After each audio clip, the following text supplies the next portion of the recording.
Hello everybody and welcome back to the Health Wealth Podcast. We have another great episode this week. This week my guest is Colt Milton. He's a carnivore coach and bodybuilder, and we're going to dig in a lot into the secrets of bodybuilding, of gaining muscle on carnivore. The questions always come up: can you build muscle without carbs? Can you perform? What's best? He's someone who's been there and done it on both sides. He's done bodybuilding with carbs, he's done bodybuilding without carbs. And we're going to dig into the best ways to actually do it, what he's actually found, how you can optimize your health, and what his exact routine is preparing for contests, which he's doing right now. So it's going to be a really great episode. You're going to be able to learn a lot, especially if you're someone who's into building muscle. If you're looking at bodybuilding, this is going to be absolutely perfect for you. I just want to take a second as well to remind everyone that we have our free membership up and running. So if you're someone who wants to know more about health and nutrition, whether that's building muscle or whether that's just improving your health, losing weight, whatever it is, got a completely free platform. You can join up.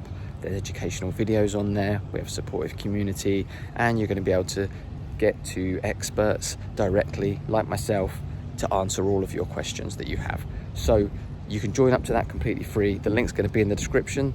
I encourage you to do that. It's very beneficial and completely free. And for now, let's jump on into the episode. So, hello, Colt. Welcome to the show. Give us a bit of background on yourself. Tell us who you are. Thanks a lot. Yeah, let's see. I'm a carnivore bodybuilder. About 3 weeks from stepping on stage right now. Got 3 athletes that are doing that show. I'm actually going to be guest posing at the event and co-hosting it. It's one of the largest. It's one of the largest recordings. I hit OK on this meeting is being recorded. Sorry, um, but yeah, I'm guest posing at this event, and it's one of the big. It's one of the largest shows in the Pacific Northwest. It's called the Open Natural. It's going to be in Seattle, Washington, and so every single workout, every single piece of food I've been eating the last year is basically led up to this. So no pressure. Don't blow it last minute. Oh, it's also my 11-year anniversary today. I've now officially been married for 11 years, and we're starting year number 12. That's amazing. Yeah, That's amazing. lots going on. Awesome. Good to see you So, again, man. yeah, I mean that's brilliant that you're that close uh out, because that we can really talk about that. I'd love to hear from you. One of the things that I hear people talk about a lot is, oh, you can't build muscle without carbs, and you need carbs to be Right. able to exercise properly. And obviously you don't have any carbs, you're a carnivore. So, what is that? Obviously now you're getting near from the contest, so now it's going to be a bit different. You're Mhm. cutting, but just take us back to when you're bodybuilding before that and you're building up. What does it look like for you? Your routine, your diet, like what are you eating? Oh, okay. A typical day not on contest prep and just like day to day, how I like to live ideally is hypertrophy training 5 to 6 times a week.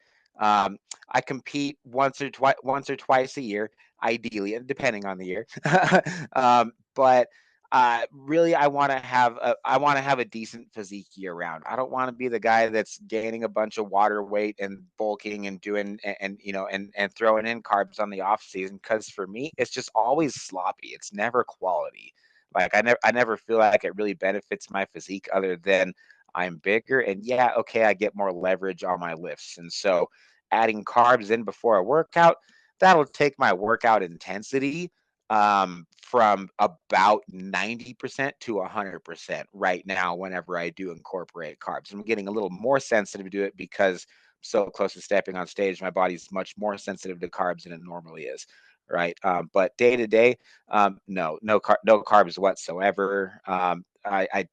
Excuse me, no carbs whatsoever. I would say under 20 to 30 grams max. And the only carbs that I ever consume aren't even carbohydrate sources in of themselves. They're trace carbs from either keto bricks or like an occasional keto treat or something, or maybe from like the glycogen that's in liver, or like there's some trace carbs in eggs or something. And I have some dairy a little bit on the off season. But yeah, right now, things are pretty strict. My diet is it's all red meat, water, salt, a little bit of bacon, a little bit of eggs here and there. Basically, I'm eating very, very intuitively. I know exactly what my body needs to function. I know exactly what my body needs to be able to perform the best at the gym. And I basically look at it, and I basically have my food assembled for the day and go, okay, this is like I know myself. I've been carnivore for a long time now. I've been bodybuilding a long time, but for a long time now. I'm doing something called protein sparing modified fasting. It's actually what most of our athletes, not everybody, but most of our athletes are doing right now. So we'll do 5 high fat days and 2 low. I'm treating them 100% intuitively right now. I'm tracking everybody else's macros, but I've kind of thrown macro counting out the window about a week ago because I'm just getting to that point to where I'm doing is I'm doing what I can handle every single day. You know what I mean? So I look at so I go, this is how much food I need to be able to perform well in the gym and to be able to be a normal functioning human being. Okay, great. Um, what's 75% of that? And then that's what I eat. You know what I mean? And so this is not healthy. It's not something that I do year round. But it's just for a very short specific time to peak out for this show. So Yeah. I expect my stage weight, my weight the week of peak week to be around 184, 185. I was 188 this morning. So I'll be pretty peeled at that point, and then I'm going to do a fat load. Rich and I have been talking about this on my podcast, Carnivore Coach's Corner. He and I co-host that one together. I'm gonna refeed on fat first. I'm gonna fill out on fat, and then so I'll gain a couple pounds doing that. Then I'm gonna fill out on carbohydrates, which I haven't touched in probably 2 years. So I'm gonna eat as much white rice as I possibly can for one day and one day only. I expect to gain probably at least 4, if not 5 pounds, just from doing that. Then this is how so that's pretty much how I used to do it. What I haven't done before is what Richard is having me do this time, which is add exogenous ketones in on top of that, because exogenous ketones are actually burned as a primary fuel source even over glucose. So we all know that our body, if it has a choice between glucose and fat, what's it going to use for fuel? Glucose.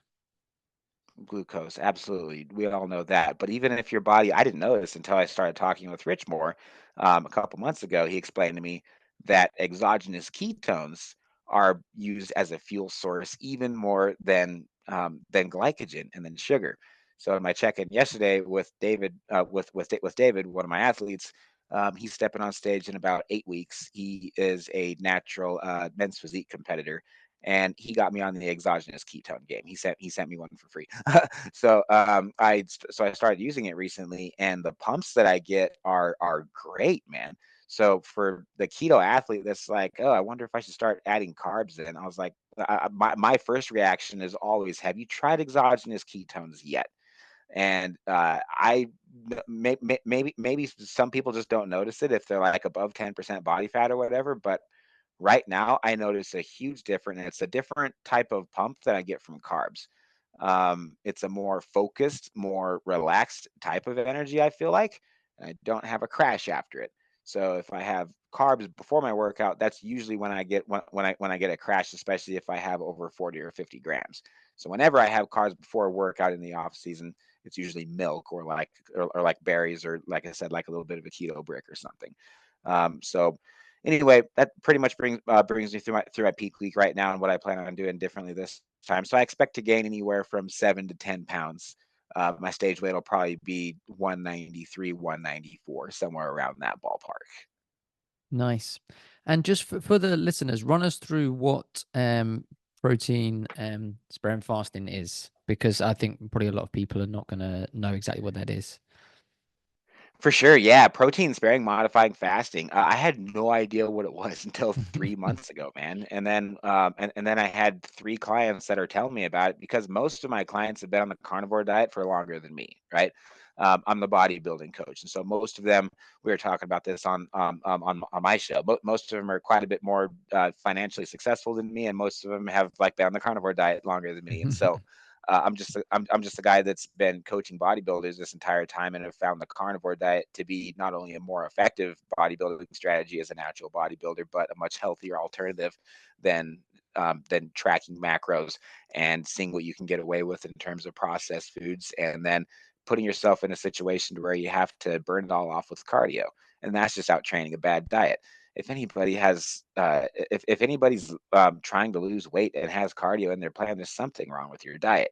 Your diet should do everything for you. Like, yeah, okay, once you get past 10% body fat, there's a time and a place for cardio, depending on the person. Not for everybody, though. I've put some of my leanest athletes on the stage without doing a step of cardio because their diet does everything. If you have carbs in your diet, you're storing so much more fat than you think that you are. And the most of all the athletes that I've trained, the most peeled athletes on stage have a very high amount of fat consumption going into those competitions. Um, Last night, yesterday most of my dinner was like all fatty sources, and so I didn't track my macros exactly. I think I ended up probably like around 140 to 150 grams of protein, which is extremely low for me. And 200 to 280 to 300 grams of fat. So I'm really pushing the envelope on the high fat days. And that's kind of what I'm teaching everybody too. That's obviously very exaggerated. That would be way more fat and probably less protein than what would be optimal for like most guys. And so essentially, man, on the high fat, and the reason this was brought to my attention is because it's perfect for people that have been on the carnivore diet for a long time or keto, and they've hit a fat loss plateau. So like there's two different strategies, generally speaking, for the most part, if we're just going to summarize, when it comes to how to cut on a ketogenic diet or a carnivore diet, right? You can start pulling from fat, you can start pulling from protein, because then because then you're more at a hormonal advantage, right? If you the deeper you get into ketosis, you can increase your metabolic rate by as much as 30 to 40%. And so there's plus sides to doing it that way. But then there's also plus sides to pulling from fat, because then you're taking in more energy. And so then that's when people like Lane Norton and all the calorie trackers go, see, it's because you're in an energy deficit. And then so, yeah, there's some truth to that angle of it too. But when you compare the two, that's when you have to throw calories out the window, because it just doesn't add up anymore. The both approaches affect your body different hormonally, right? So on the high fat days, it's fun, man. I tell everybody the same thing. You can eat as many eggs and you can eat as much bacon as you can eat, and you can eat as much butter as you want, but you got to set a limit on your protein. Okay. Mm. So if you're eating those foods, you're not going to overshoot your protein. Like, you have to try. Like, there's no way you're going to eat too much protein. So you should be in ketosis for 5 days of the week, or close to ketosis. Your body will go in and out of ketosis. And so if you're not in ketosis one day, don't freak out. Your body's probably just running mostly on dietary fat that day, right? But then the high fat days, excuse me, the high protein days, those are the opposite. So you pick two of them, and they cannot be back to back. Rob Goodwin has a lot of great content on this, and um, let's see, and there's a couple other websites that I've been looking at too. I actually wrote an article on it too a little while ago, but anyway, that pretty much sums up what protein sparing modifying fasting looks like. And so the reason it works so well is your fats are down to zero on your high protein days, so you have the green light to eat as much lean protein as you want. I usually try to encourage my clients to stick with like the leanest fish that you have access to, like either shrimp or my bikini competitor in Alaska. She's doing halibut, obviously, and so those are foods to where you can really just eat to satiety and not worry about it. They digest really easily, and so you'll get a great night's sleep. I usually try to encourage everybody to go for the most nutrient dense food sources on those days too. So like, I did heart one time. That was awesome. I did skirt steak a couple days ago. That was probably my favorite one, but it definitely had a little bit too much fat. I didn't care. I said it was worth it. um, my wife and I did a date night when we first started doing this, and so she smoked a turkey breast, and like, it's so filling, man. It's delicious. I try to stay away from turkey and chicken on these days though, because they're not as nutrient dense as like liver, organs, right? You really want to go for the leanest, most nutrient dense sources of protein on those days. And certainly those are days that you do not want to be supplementing any protein powder, or eating like a lean yogurt or anything. You don't want dairy. You want meat. You want the most bioavailable nutrients possible on those days. Your energy kind of sucks the next day. Usually you might gain a pound or two because you're just eating more protein. And so you might have a little bit of water retention off of that. Definitely the biggest complaint that I get. And that's when I say, okay, but look at where your weight is overall throughout the week. So the trend goes down. Those high protein days kind of throw people off the first couple times, but once you get the hang of it, man, it's super easy to bounce back and forth. Like, okay, Gary, I can eat as much shrimp as I want. Oh, this day I can eat as much elk as I want. Oh, this day I can eat as much bacon and eggs as I want. And so it takes a lot of the guesswork out of it. I'm trying to get everybody away from calorie counting, away from tracking everything, and just to be able to eat and say, okay, stick with these foods, and next day you're eating these foods. Any questions? Do that, and you should be losing weight. So far, so good. Yeah, that's awesome. So the aim of it, that's just the protein fasting is when you're looking to cut body fat, yeah, to lower your body fat percentage. Yeah. So it is definitely it's definitely a fat loss tool. Yeah. However, I'm finding it to be particularly helpful for ladies that are like starting to lose hair and stuff. Like you find that like I'm sure you've heard that like after you've been in ketosis for a long time, I don't believe that it has anything to do with being in ketosis like all the keto skeptics say that it does. I think it's because you're consuming not enough protein for too long. I think it's the protein is the biggest issue. And so all my clients that have had like any issues with just being on the same macros forever and just being at a flat out plateau, it's just nothing but benefits when they head this direction because now they have a higher protein average by the end of the week and they're not eating the exact same thing every single day. um, Whenever I see somebody on the exact same meal plan every single day, no matter how good it is, there always comes a point where it stops working, right? Like one meal a day. Eating one meal a day is awesome, but it'll slow down your metabolism if you're a bodybuilder. It will do that long term. But here again, if you're somebody that wants the health benefits out of it, great. There just comes a point to where if you're trying to force and white knuckle something like that over and over, you really want to get to a point to where you start learning how to listen to your body, right? Especially if you're a lady, because ladies have a 30-day hormonal cycle, right? We have a 24-hour hormonal cycle. So like there's points during women like kind of should be fasting and kind of should be eating more. And their appetite will dictate to them, dictate that to them, but they can't do it if they have carbohydrates and a bunch of processed foods in their diet and a bunch of alcohol and stuff. Yeah. Yeah, absolutely. I think a lot of those issues are from, as you said, from under eating, just in general. I think most people that say they have Yep. issues on a ketogenic diet or being in ketosis, they're just under eating and they need to eat more. I mean, at the end of the day, there's only two things that are essential for Yeah. us. That's fat and that's protein. So if you're eating plenty Yep. of them, you're not going to be running into issues. It's not, you're not going to need to introduce carbs for a reason when it's not essential. We don't need it. So I think it's, yeah, it's mainly under eating Right. and it is more common in women, I find, because we've grown up in a society where kind of restricting calories and eating less is something that, especially for women, has been a big thing that's been pushed. So it can be hard for them to get out of that Yep. mindset and to get into the mindset of eating until they're actually full. So I think we find it more common with them. I know you said you've been bodybuilding for a while, you've been carnivore diet for a while. Were you bodybuilding before you did the carnivore diet? Do you have the comparison of what it was like with carbs and then without carbs? Yeah, that's kind of why I don't have a lot of patience for people that tell me that bodybuilding with carbs is better because I'm like most of my bodybuilding experience and coaching experience has been on high carbohydrate diets, bro. So I've done everything that you're telling me, and no, man, it's way better without carbs if you're natural. Yeah. I don't know a lot of natural bodybuilders, and there's a lot of natural bodybuilders that say they're natural. Where I'm just okay, bro. That's all I'm gonna say.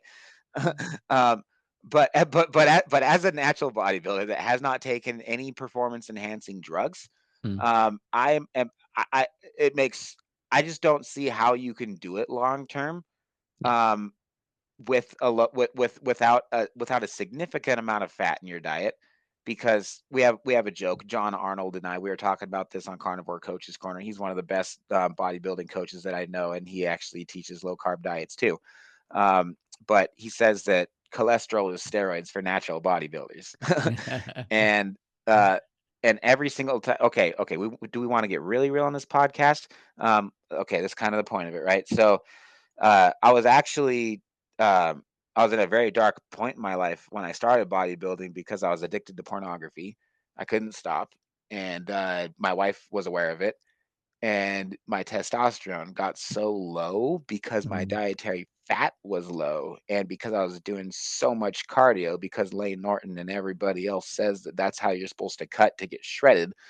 I tanked my testosterone, man. Yep. Like I was actually I was actually kind of worried about my sexuality at that point. I'm like, wow, like I am not attracted to women. My testosterone was I didn't get it tested, but sure it was somewhere around like 40 to 50. Like it was basically just like non-existent. Mm. Um, and so I stopped looking at pornography and never and haven't looked at it since. It's been several years now. Well done. um, so that yeah, thanks. So there was one positive thing that came out of it, but it completely wrecked my body, man. It completely trashed my body.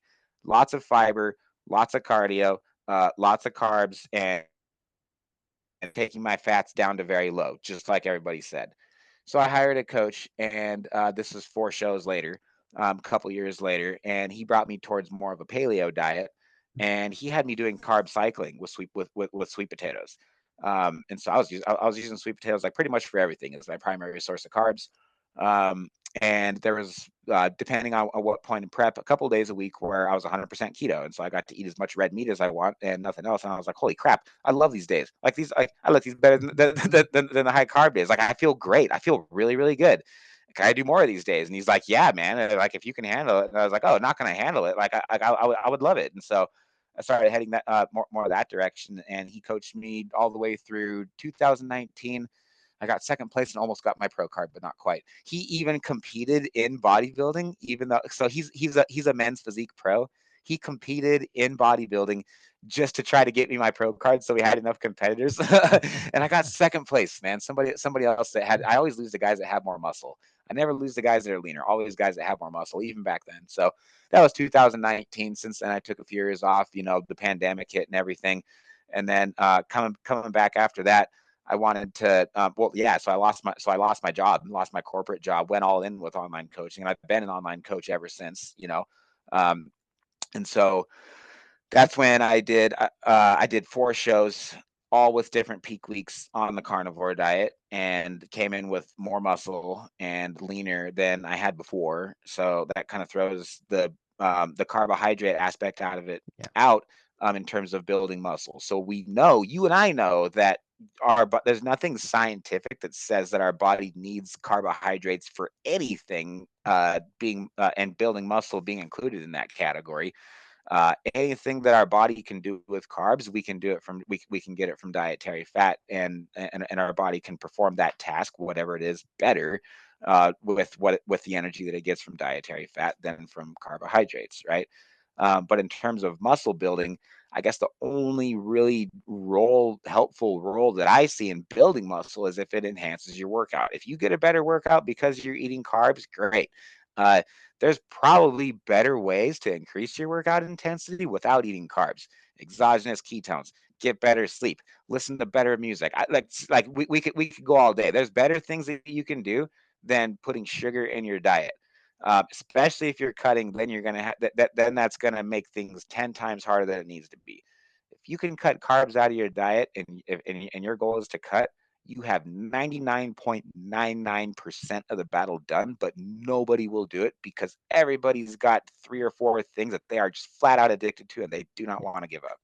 Yeah, 100%. And I think we have to look at the health side of it, because we know that, bodybuilding for bodybuilders, with the majority of them on the high carb diet, it's a super unhealthy lifestyle because of the extremes they have to Yes. go to. And we have to look at, yes, you can be a bodybuilder high carb and you can be a bodybuilder with no carb, but which one's putting more strain on the body? If there's an easier way to do it, why would you not do that? And to do it with Yeah. zero carb is such an easier way to do it. That losing that fat is so much easier. Like you said about the cardio, like they're having to flat out do this cardio, desperately trying to burn this fat. It's like, well, you could just change the foods you're eating and do that. So yes, Yeah. it's possible on And both. it eats up a lot of muscle. So Yeah. fast forward to this prep now. That's the one thing I really screwed up on my last prep, was doing too much cardio. So I still had Mm, the brain fog and everything. Now I don't have it. Today was kind of a rougher day than normal, but I'm 3 weeks out. Give me a break, yeah. you know. But compared to my last prep, man, my last prep, I was forgetting people's names. I just couldn't think straight. I just like, my wife was just ready for me to be done with competing in general. You know, it's like my body had it.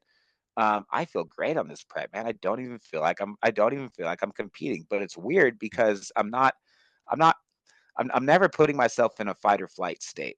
I'm Mm. breathing through my nose pretty much all day, every day, never through, only breathing through my mouth, like if I have to.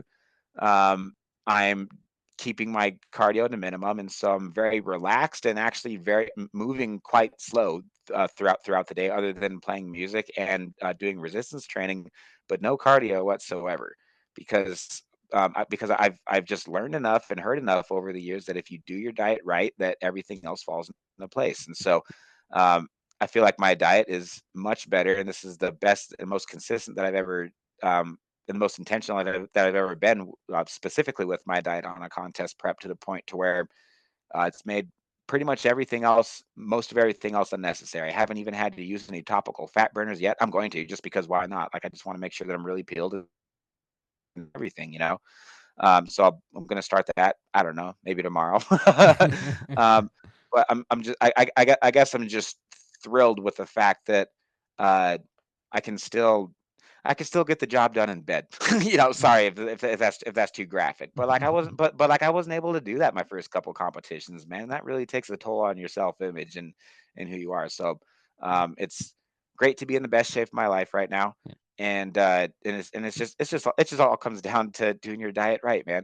If you if you if you have carbohydrates in your diet, if you have anything that is less optimal than what's really, I believe is proper for humans as a species, then I think that you're having to clean up for it by in the terms of doing cardio or using a fat burner or using performance enhancing drugs or something. But the best athletes that I've put on stage, the leanest, biggest, fullest, um, no carbs, no cardio, and a shitload of red meat and a shitload of butter. Exactly. And that's what we need. And you said, going back to the Yeah. testosterone you said about before, our hormones are made from fats. And so if we're not getting our fats, how are we going to have the hormones balanced? How are we going to have the right levels of them? And we're not. And that's not just for Yeah. feeling good, but also for building muscle. The higher testosterone you got, the better you're going to build muscle. And, we're cutting fat out. There's no way that we're going to have that optimized. So I think if you kind of get away from the cult that Absolutely. is the high carb cult around, I mean, sport in general, and you actually look in common sense, like we Yeah. said earlier at the start, what are the two things that we absolutely have to have? Protein, fat. They're the only things that we have to have. So if we concentrate on them, it's going to be easier. And right. And we have no hormonal benefits for carbohydrates. Yeah. There is Yep. no essential role that sugar plays in your body, other than giving you a little bit of jet energy for a split second. Okay? Wow. Um, that's that comes at a high cost. Okay, so if you're even if you're an athlete that does like the benefits of carbohydrates once in a while, like I do, to be able to fill out for a show, and that's seriously the only time that I do it. Like, I won't even eat them for entertainment. Like, I'm gonna feel weird when I'm eating rice, you know what I mean? Mhm. But if you're an athlete that wants to get the most out of your carbohydrates, the best thing you can do is still go to the carnivore diet, because you get way more efficient at storing and using that glycogen in the first place. So that's why bodybuilders deplete before they do a show, right? Yeah. Why do you do that? You cut out all carbs, and then when you do eat carbs, whoa, you blow up, and you can store them 3 times better than if you were eating carbs every day right before that, right? So imagine an entire year off of carbs, and then what happens when you eat them? Yeah, you blow up and you gain a ton of weight. And if you're pumping properly, and if you do your peak week properly, then Mhm. all of that extra weight should go into your muscle cells, and you'll be much harder, much bigger, and much fuller, but very, very temporarily. And it's not even healthy, so don't even do it unless you're a That's it. bodybuilder. That's it. It's for a specific reason. Let's be fair. Absolutely. Yeah. The only time it's worth doing for it. That's brilliant. That's brilliant. It's great to get that insight from someone who's actually doing it, and the fact that you've been on both sides. and being able to do it on both sides and seeing what works better and what actually works is good. I'm Colt Milton, everybody. I'm your favorite lab. I'm your carnivore lab rat. What do you want me to do next? Eat carbs? Yeah, okay, here we go. Watch what happens. I'm just kidding. Brilliant. Listen, I know you've got things to do. Before I let you go, let us know where people can find you online, especially if they want to keep up with your prep and your contest as well. I'm sure you'll be updating it on that. So just let us know where we can find you. I'm super active on everything. This is what I do full time. It's what I've dedicated my life to. It's my love. It's my passion. It's my creative outlet. And so I publish 2 podcasts. One's called the SuperSetYourLife.com podcast. It's a workout podcast. We focus on faith. We talk a lot about family, working out. Carnivore Coaches Corner, we publish every Wednesday. That is ranked #1 in the UK in terms of bodybuilding podcast. No thanks to my brilliant co-host, Richard Anthony Smith. And on Instagram, I am at Colt Milton, ColtMilton. And that's pretty much where I'm most active. Perfect. All right. I'll pop all your links in the show notes anyway, so people can easily find them if they want to follow you. Thank you again for your time today, and we'll see everyone My again pleasure. next week. And let's get optimal together.